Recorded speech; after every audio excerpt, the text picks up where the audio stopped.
Hello dear student, welcome, hope you are doing well. बच्चे लोग अभी हमें ना इकोनॉमिक का एग्री और डिसएग्री कर रहे हैं, ठीक है। बोर्ड में जो हमें आने वाला है, तो एग्री और डिसएग्री क्वेश्चन नंबर 4 में आएगा। बच्चे लोग अच्छे से याद रखना, क्वेश्चन नंबर 4 में आएगा एग्री और डिसएग्री। कितना आएगा? 5 आएगा। यू हैव टू अटेम्प्ट 3, ठीक है। 12 मार्क का आएगा। तो अभी मैं ना आपको है ना थोड़ा ट्रिक बताता हूँ कि कैसा सॉल्व करते हैं एग्री डिसएग्री। तो इससे कैसा है, 2-3 आंसर के रिवीजन भी हो जाएंगे और थोड़ा सा आइडिया भी आ जाएगा कि आपको करना क्या है, ठीक है। तो चलो स्टार्ट करते हैं।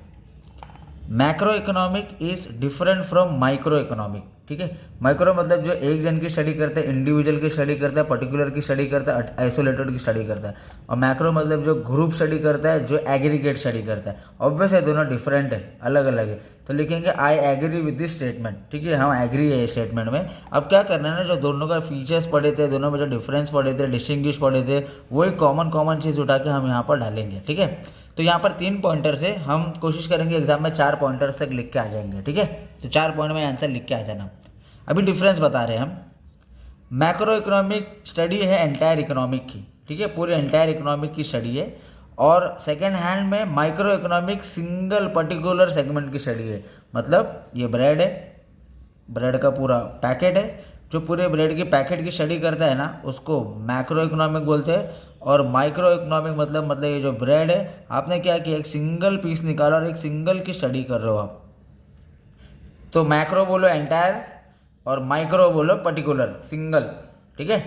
Next, macro studied aggregate. देखो, सबको जो स्टडी करते हैं ना उसको एग्रीगेट बोलते हैं। मतलब aggregate demand, aggregate supply, national income, general price, जो ओवरऑल स्टडी करते हैं एग्रीगेट, ठीक है।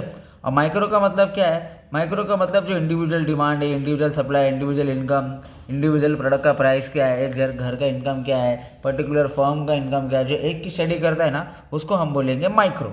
तो दोनों में ये डिफरेंस है। तो मैक्रो एग्रीगेट करता है और माइक्रो इंडिविजुअल करता है, simple. Next, macro economic general है, मतलब सबकी स्टडी कर रहा है ना, सब पे फोकस है ना। तो जनरल है, कोई डिस्क्रिमिनेशन नहीं है, ठीक है, सब पे फोकस है। तो मैक्रो इकोनॉमिक जनरल है। और माइक्रो इकोनॉमिक क्या कर रहा है? पार्शल है। पार्शल मतलब देखो ना, पूरा ब्रेड है, पूरे ब्रेड में से एक ही पीस की स्टडी कर रहा है, मतलब पार्शलिटी कर रहा है ना, भेदभाव वाला कंसेप्ट है, ठीक है। तो बोलेंगे हम यहाँ पर कि मैक्रो इकोनॉमिक जनरल वाला है और माइक्रो इकोनॉमिक पार्शल वाला है। मैक्रो इकोनॉमिक लंपिंग है, जो ऐसा स्टडी करता है ना एग्रीगेट, उसको लंपिंग बोलते हैं। क्या बोलते हैं उसको? लंपिंग। जो ग्रुप स्टडी करता है, एग्रीगेट स्टडी करता है, उसको लंपिंग बोलते हैं। और जो इंडिविजुअल स्टडी करता है ना, उसको स्लाइसिंग बोलते हैं। मतलब जो एक जन की स्टडी कर रहा है ना, उसको स्लाइसिंग बोलते हैं। Therefore macro economy is different from micro economic. तो बच्चे लोग, आपको ये ना 4 मार्क मिल जाएगा ऐसा अटैम्प्ट करेंगे तो। मतलब आपने जो डिफरेंस पढ़े थे, कहीं ना कहीं दोनों का मेजर मतलब भी पता होना चाहिए आपको। तो ऐसा करके 4 पॉइंटर्स में आप अटैम्प्ट करेंगे ना, तो आपको है ना 4 मार्क मिल ही जाएगा, ठीक है। चलो दूसरा ट्राई करते हैं। नेक्स्ट देखो क्या है, रीड करो।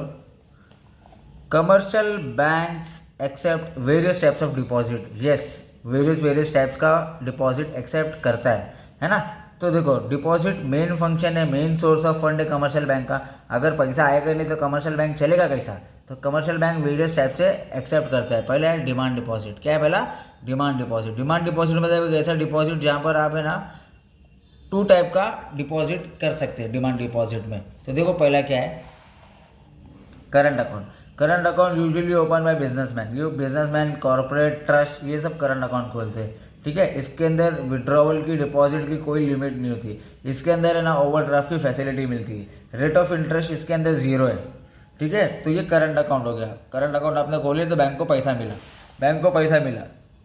रीड करो, commercial bank accept various deposit. मतलब जो भी कमर्शियल बैंक खोलेगा, डिपॉजिट करेगा, तो कमर्शियल बैंक को पैसा मिल रहा है। नेक्स्ट है सेविंग अकाउंट। सेविंग अकाउंट कौन खोलता है? जो सैलरी वाला है, जो मिडिल क्लास वाला है, जो स्मॉल छोटे मोटे ट्रेडर्स होते हैं, है ना, जो डिपॉजिट करते हैं, सेविंग है, हैबिट हो जाती है उनकी। इसके अंदर रेट ऑफ इंटरेस्ट लेस है, इसके अंदर रेट ऑफ इंटरेस्ट 0 है, क्योंकि इधर करंट अकाउंट को ओवरड्राफ्ट मिलता है, ठीक है। अच्छा, सेकंड वाला है अभी टर्म डिपॉजिट। तो टर्म डिपॉजिट 2 टाइप का, एक रिकरिंग है और एक फिक्स है। तो फिक्स डिपॉजिट मतलब क्या है? आपने एक लमसम अमाउंट एक लॉन्ग पीरियड ऑफ टाइम के लिए स्टोर कर दिया है और इसके अंदर रेट ऑफ इंटरेस्ट सबसे ज़्यादा है। रिकरिंग में क्या बोलेंगे कि रेगुलरली आप अमाउंट डिपॉजिट किए, day, week, month, quarter, yearly, ऐसा आपने अमाउंट डिपॉजिट किया है, रिकरिंग, ठीक है, इससे भी रेगुलर सेविंग की हैबिट हो रही है।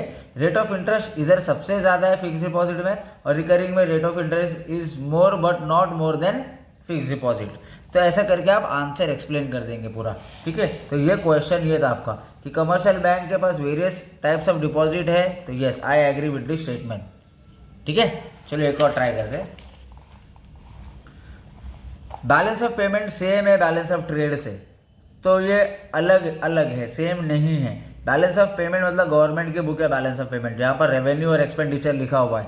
जैसे आप फाइनल अकाउंट सॉल्व कर रहे हो ना, तो आपको फाइनल अकाउंट में बैलेंस शीट है जहाँ पर लाइबिलिटीज और एसेट्स है, वो बिजनेस का है। ठीक है, और ये जो बैलेंस ऑफ पेमेंट है ना, ये गवर्नमेंट की एक बुक है, बुक ऑफ अकाउंट, वहाँ पर वो रेवेन्यू और एक्सपेंडिचर कैलकुलेट करती है। ठीक है, और वो बोल रहे कि सेम है बैलेंस ऑफ ट्रेड, नहीं तो बैलेंस ऑफ ट्रेड अलग है। बैलेंस ऑफ ट्रेड का मतलब देखते हैं अपन क्या है।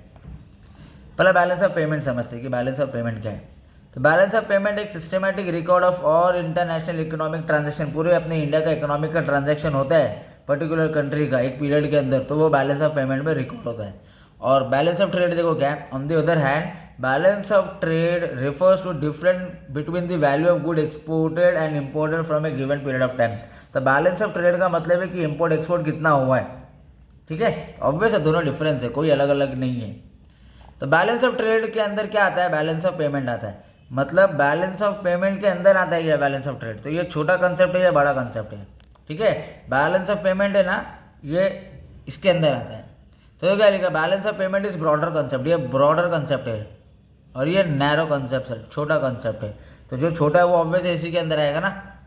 तो balance of payment is broader and balance of trade is narrow, thus balance of payment and balance of trade are not one, दोनों एक नहीं है, दोनों अलग अलग कंसेप्ट है। तो ऐसा करके आपने क्या किया बच्चे लोग, आपका एग्री और डिसएग्री अटेम्प्ट कर लिया आपने। ठीक है, तो 4-4 मार्क का आएगा आपको, है ना, यहाँ पर 12 मार्क मिल जाएगा।